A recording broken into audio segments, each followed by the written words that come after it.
Selamat siang adik-adik. Tiba saatnya kita mau mulai ibadah kita pada hari ini. Cici undang semuanya untuk mempersiapkan hati dan pikiran kita untuk datang kepada Tuhan. Mari kita angkat pujian. Dengar Dia panggil nama saya, dengar Dia panggil nama.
Ya Tuhan, terima kasih untuk penyertaan Tuhan di dalam hidup kami.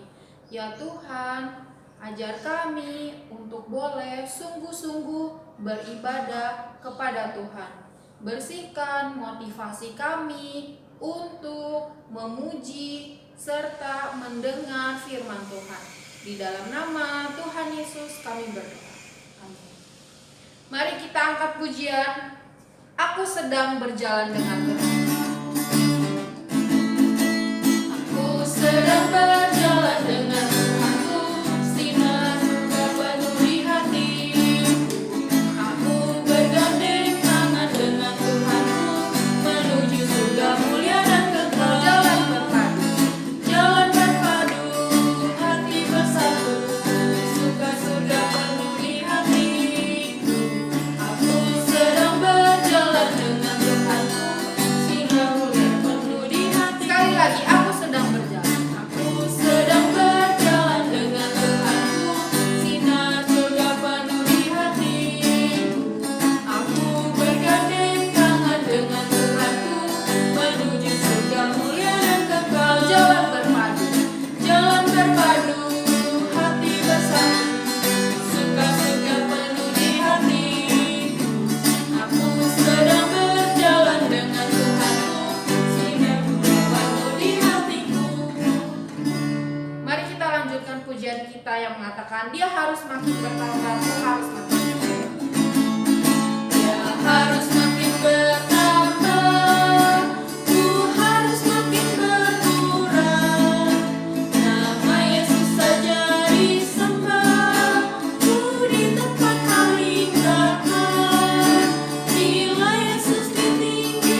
yang terbaik untuk Tuhan. Kita mau memberikan persembahan. Kalian bisa minta tolong kepada orang tua atau saudara, bisa ditransfer melalui BCA atau OVO yang tertera di layar ini.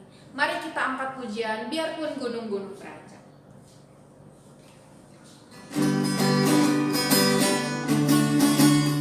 Biarpun gunung-gunung beranjak dan segala bukit bergoyang, namun kasih setiamu tak akan beranjak dariku. Biarpun gunung-gunung beranjak, biarpun gunung-gunung beranjak dan segala bukit bergoyang, namun kasih setiamu tak akan beranjak dariku. Tak akan beranjak, tak akan beranjak, tak akan bergoyang, tak akan beranjak, tak akan bergoyang.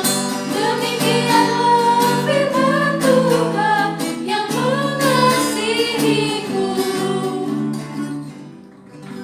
Nah, adik-adik, Cici mau memberitahu pengumuman yang penting. Kalian dengerin baik-baik ya. Jangan lupa setiap hari Kamis kita ada persekutuan anak. Nanti kalian bisa akses di YouTube setelah Cici Kokonya memberitahu linknya lewat grup dari orang tua. Nah, lalu pengumuman yang kedua,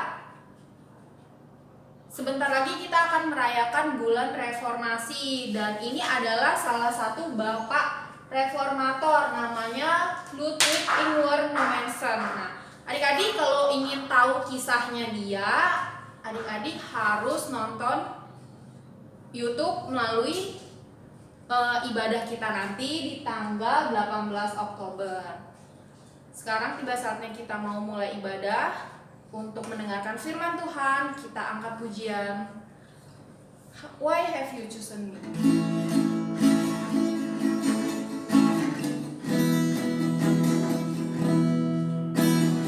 Why have you chosen me? Out of millions, your child to be.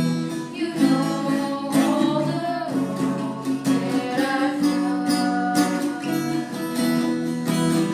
How would you pardon me, forgive my iniquity, to save me, give Jesus your Son?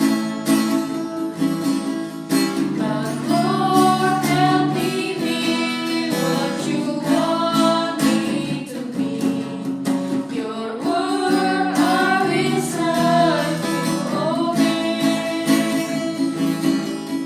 My life I don't give, for you I will live, and walk by your side all the way. Why have you chosen me?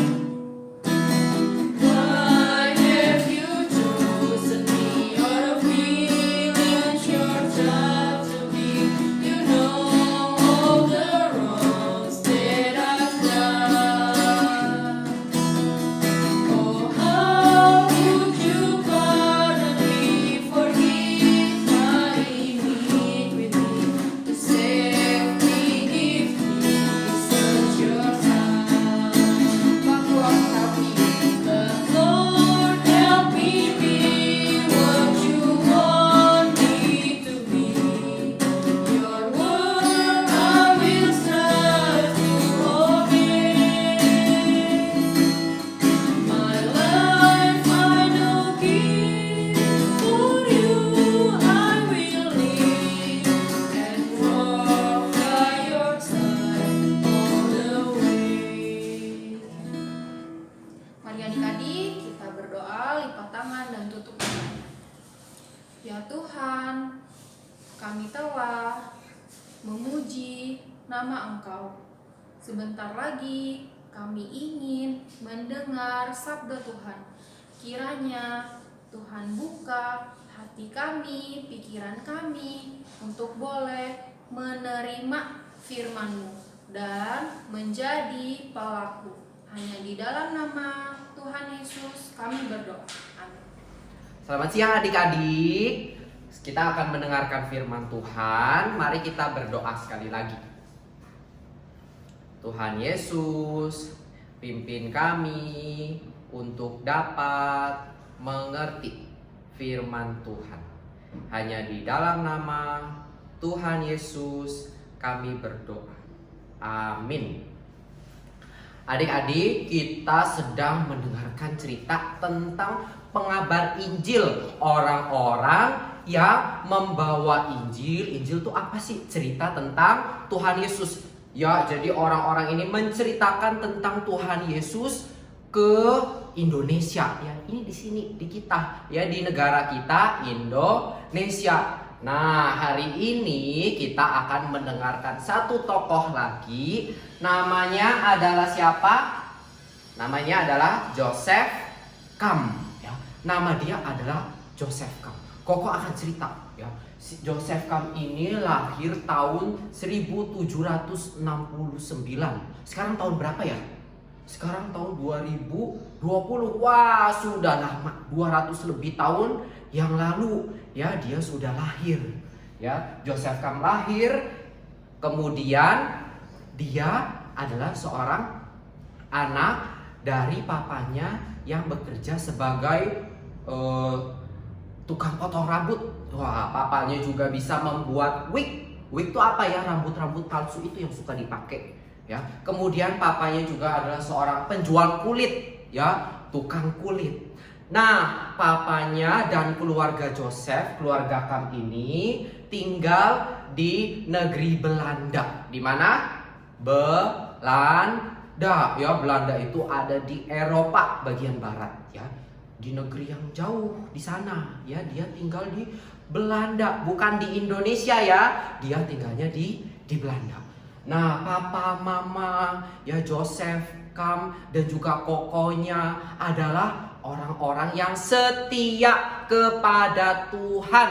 Mereka rajin ke gereja, mereka suka ikut perkumpulan orang-orang yang suka belajar Alkitab. Wah, ya, mereka keluarga yang good.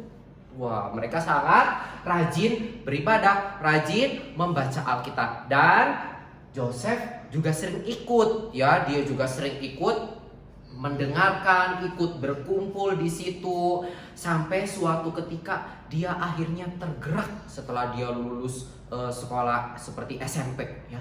Dia tergerak, aduh, sepertinya saya juga mau menceritakan tentang Tuhan Yesus kepada orang lain. Saya juga mau ceritain tentang Tuhan Yesus kepada orang lain. Dia mau mengabarkan Injil Tuhan. Wah, tetapi papanya bilang apa? No, tidak boleh, tidak boleh. Kenapa nggak boleh, Papa? Karena kokonya sudah jadi pendeta. Terus kalau gitu yang melanjutkan pekerjaan papanya siapa? Kalau Joseph juga jadi pekabar Injil, pergi yang jauh, nanti papanya nggak ada yang meneruskan pekerjaannya. Siapa nanti yang melanjutkan menjual kulit-kulit papanya? Wah, ya, jadi papanya awalnya tidak setuju. Papanya awalnya tidak setuju, ya, karena Joseph mau pergi menginjil. Tetapi beberapa tahun kemudian papanya dan mamanya meninggal, ya. Papanya dan mamanya sudah meninggal. Kemudian akhirnya Joseph menikah dengan seorang perempuan, ya, dengan istrinya. Dan setelah menikah, istrinya melahirkan seorang anak. Tidak lama setelah melahirkan anaknya yang pertama, ya, seorang putri, seorang perempuan, kemudian istrinya meninggal. Wah, setelah papanya, mamanya, kemudian sekarang istrinya, setelah melahirkan istrinya meninggal. Tetapi 2 bulan kemudian setelah anak itu lahir, anak itu sakit kejang-kejang, ya, kejang-kejang, ya, punya penyakit yang parah. Akhirnya anaknya juga meninggal.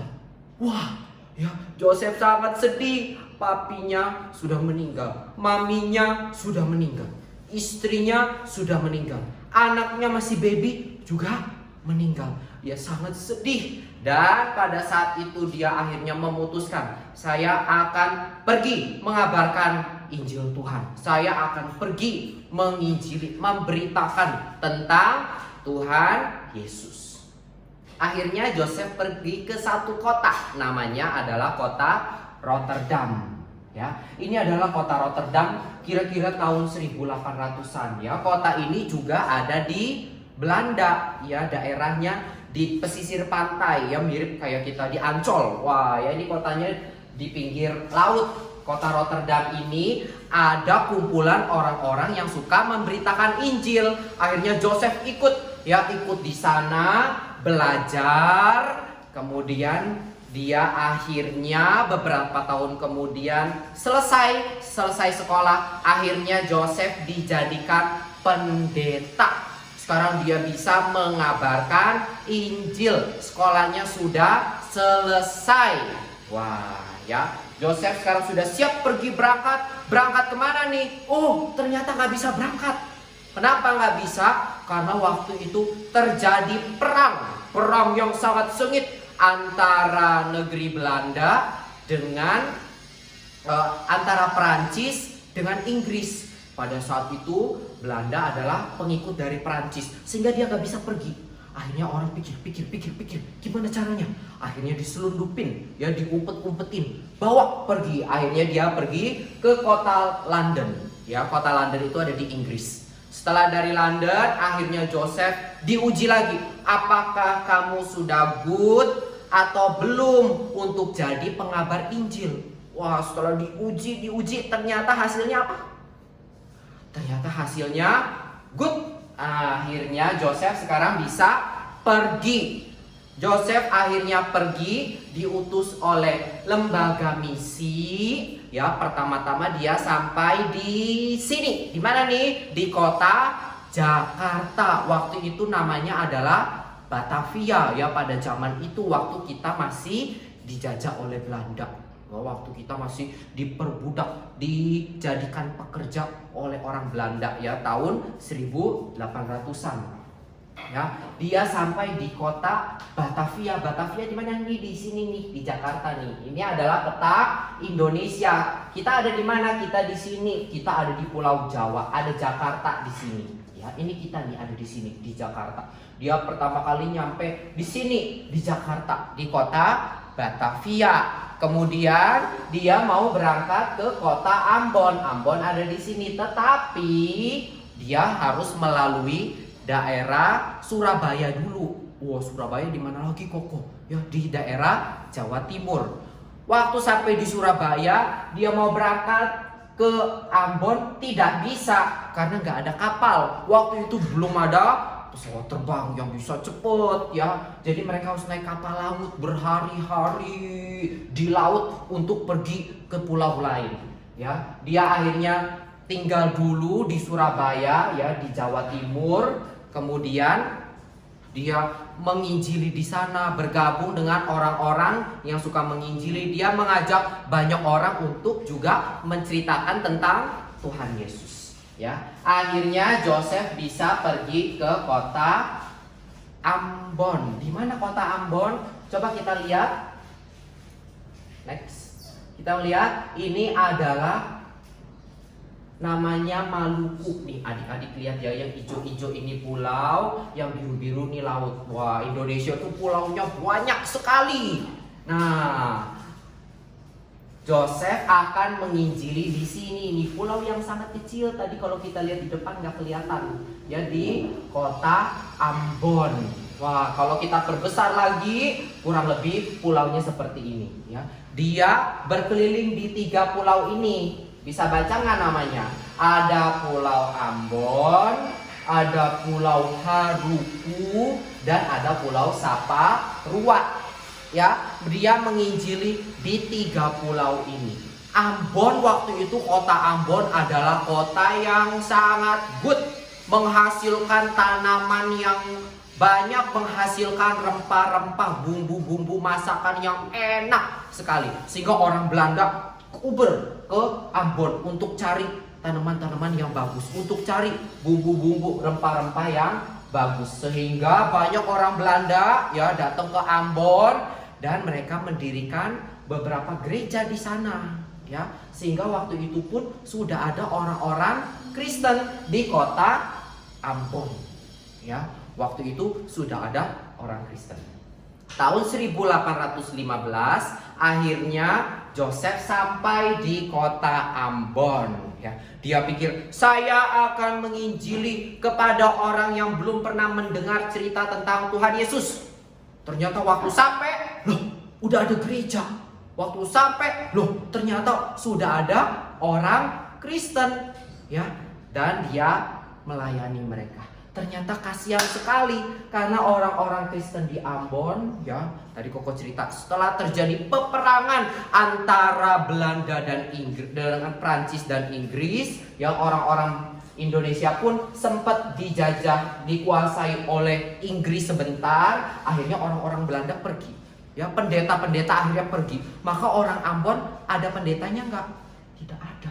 Ada yang mengajar firman Tuhan enggak? Tidak ada. Ya, sudah ada gereja, sudah ada orang, tapi nggak ada yang ngajarin firman Tuhan. Kasihan sekali, ya. Bahkan ada yang sudah berbelas-belas tahun tidak ada orang yang pendeta yang datang kepada orang-orang di suku Ambon.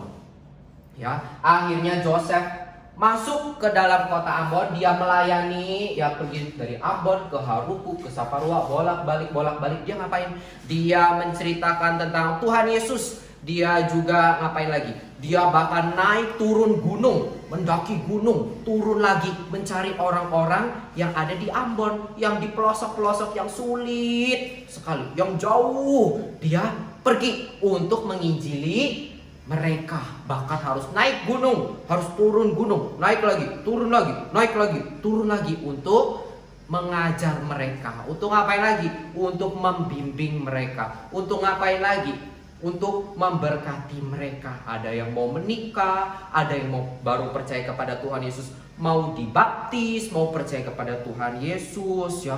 Akhirnya waktu awal-awal ada sekitar 7.500 orang. Waduh, banyak banget. Kita bisa hitung pakai tangan nggak? Nggak cukup, ya. Ada 7.500 orang akhirnya bertobat, mau percaya kepada Tuhan Yesus. Karena Joseph yang pergi menginjili, ya. Dia tadi kita lihat dia awalnya melayani di Pulau Ambon sini, di kota Ambon. Bukan cuma di Ambon doang. Ternyata dia melihat kasihan sekali orang-orang Kristen. Ternyata juga ada di kota Ternate. Ternate ini di Maluku Utara, ya.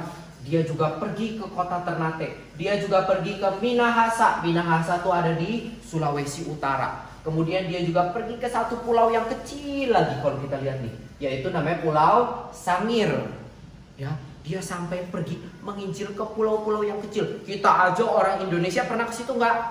Mungkin belum pernah. Tapi dia dari Belanda, dari negeri yang jauh, datang ke Indonesia untuk mengabarkan Injil Tuhan, untuk menceritakan tentang Tuhan Yesus. Ya, bukan cuma mengajar, bukan cuma membaptis, bukan cuma, dia juga menyelesaikan. Kalau ada orang yang berantem, dia yang membantu menyelesaikan. Wah, ya. Dia juga orang yang ngapain lagi? Dia juga menerjemahkan Alkitab ke dalam bahasa-bahasa orang Maluku, ya. Alkitab kita bahasa apa? Indonesia, ya. Bahasa Indonesia kita bisa baca. Tapi orang Maluku pada saat itu berbicara bahasa Maluku, ya, jadi diterjemahkan ke dalam bahasa yang mereka bisa mengerti supaya mereka bisa membaca Alkitab. Kemudian dia juga menulis lagu. Wah, dia banyak sekali menulis lagu, mengajar orang menyanyi, mengajar cara bermain musik. Waktu itu mereka main musik suling bambu, ya, sehingga orang-orang Maluku sampai sekarang terkenal suaranya bagus. Wah, ya, Joseph juga sangat suka bernyanyi. Dia menulis lagu, mengajak jemaat untuk bersama-sama bernyanyi. Ya, kemudian setelah tidak lama waktu dia tiba di Ambon, dia akhirnya menikah lagi dengan seorang perempuan bernama Maria. Siapa namanya? Maria. Nah, Maria ini yang sangat menolong Joseph. Waktu ada pengabar Injil yang baru datang, diajarin cara berbicaranya, bahasa orang-orang Melayu pada saat itu, ya. Kemudian orang-orang yang baru, penginjil-penginjil yang masih muda-muda, diajarin oleh Joseph dibawa ke lapangan, ke gunung-gunung untuk belajar orang Sulawesi itu, orang Maluku itu seperti apa ya. Kemudian dia melayani kurang lebih selama 20 tahun dan pada tahun terakhir dia mau pergi ke Maluku Tenggara, tetapi dia sakit sangat parah sampai akhirnya dia harus pulang lagi ke Ambon dan akhirnya dia meninggal di sana ya. Dia meninggal kemudian dikuburkan. Ini adalah gambar makamnya, masih ada sampai sekarang kalau kita pergi ya. Ini adalah makam tempat dia dikubur dan makam ini dijadikan gereja ya. Ini kita lihat gerejanya. Wah, gerejanya sangat indah ya. Nama gereja ini dinamakan dengan nama Joseph ya. Nama gerejanya adalah Gereja Joseph Kam ya. Orang-orang Maluku sangat sayang kepada Joseph karena dia menolong mereka, mengajarkan mereka firman Tuhan. Orang Maluku sangat cinta kepada Joseph karena dia memberikan hidupnya kepada orang Maluku. Orang Maluku sampai bilang Joseph itu adalah rasul bagi suku Maluku, rasul bagi orang-orang di Ambon. Wah ya, satu jabatan yang sangat indah sekali diberikan kepada Joseph. Sampai waktu itu, waktu kita dijajah Belanda, orang Indonesia sempat mau membunuh orang-orang Belanda, orang-orang kulit putih, ya orang-orang Ambon menyembunyikan Joseph supaya tidak dibunuh karena mereka sangat sayang kepada Joseph. Joseph yang terus setia. Susah nggak mengabarkan firman Tuhan? Wah, kalau kita lihat cerita Joseph susah nggak? Susah, dia dari negeri yang jauh harus datang ke Indonesia. Harus naik gunung mencari orang, turun gunung mengabarkan Injil, mengajar mereka. Good nggak? Good. Kita bisa juga nggak?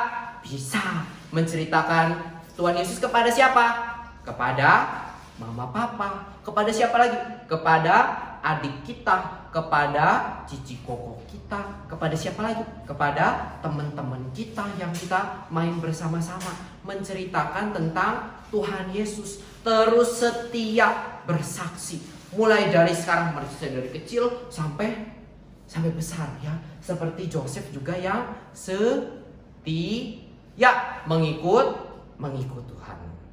Mari kita berdoa. Lipat tangannya, tutup matanya, kita berdoa. Tuhan Yesus, kami melihat Bapak Joseph yang setia melayani Tuhan. Kami belajar juga ingin setia bersaksi kepada Tuhan, bersaksi kepada dunia mengenai Tuhan Yesus, karena Engkau terlebih dahulu mencari kami orang berdosa. Terima kasih Tuhan, di dalam nama Tuhan Yesus kami berdoa. Amin.